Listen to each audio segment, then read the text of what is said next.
dengan Sinukaban di channel ini.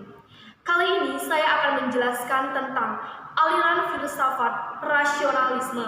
Sebelumnya, saya mengucapkan banyak terima kasih kepada Ibu dosen pengampu mata kuliah filsafat pendidikan yang telah memberikan saya kepercayaan dan tuntunan untuk dapat menyelesaikan tugas ini.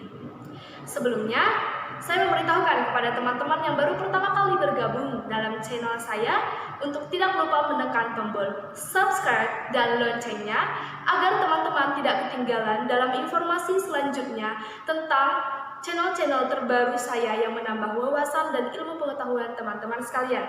Mari kita simak tentang aliran rasionalisme berikut ini.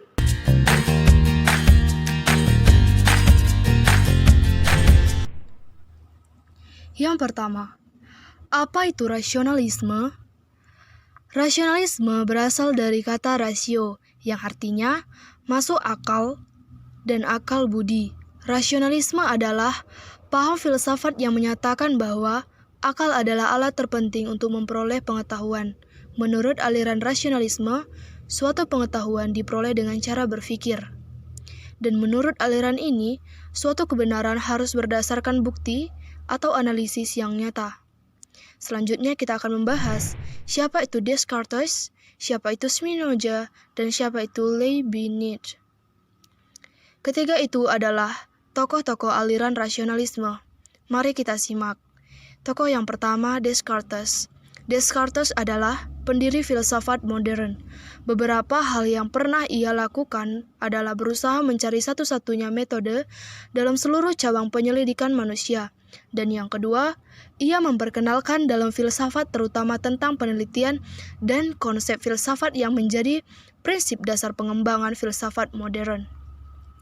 Descartes memulai metodenya dengan meragukan segala macam pernyataan, kecuali pada satu pernyataan saja, yaitu bahwa ia sedang melakukan keraguan-raguan. Maka, ia akan sampai kepada kebenaran yang tak terbantahkan. Tokoh yang kedua, Spinoza.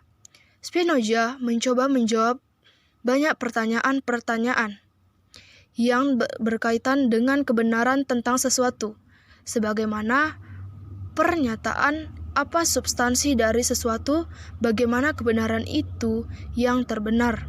Spinoza mencoba menjawabnya dengan pendekatan yang sebelumnya juga dilakukan oleh Descartes, yakni pendekatan deduksi matematis yang dimulai dengan meletakkan definisi aksioma proposisi itu. Spinoza memiliki cara berpikir yang sama dengan Descartes, bahwa kebenaran itu terpusat kepada pemikiran dan keluasan. Tokoh yang ketiga, Leibniz. Leibniz sama-sama memusatkan perhatian kepada substansi.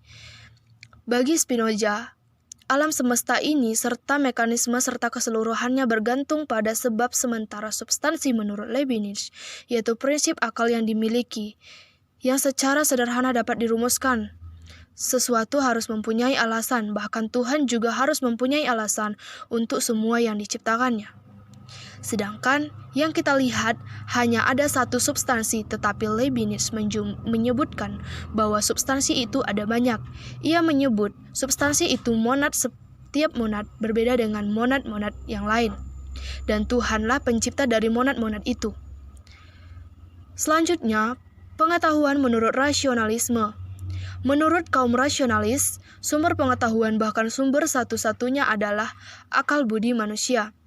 Akal budilah yang memberi kita pengetahuan yang pasti benar tentang sesuatu.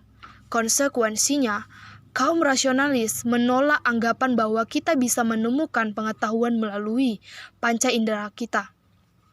Bagi mereka, akal budi saja sudah cukup untuk memberi pemahaman kita.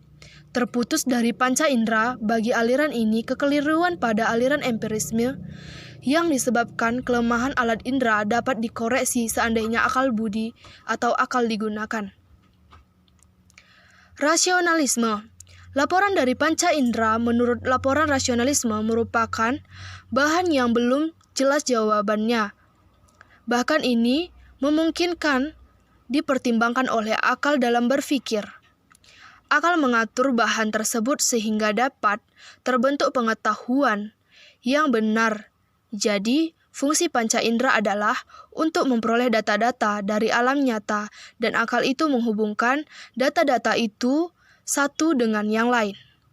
Demikian video aliran filsafat rasionalisme yang dapat saya berikan, kiranya dapat menambah pemahaman teman-teman sekalian. Saya Siska Priscila Sinukaban pamit undur diri.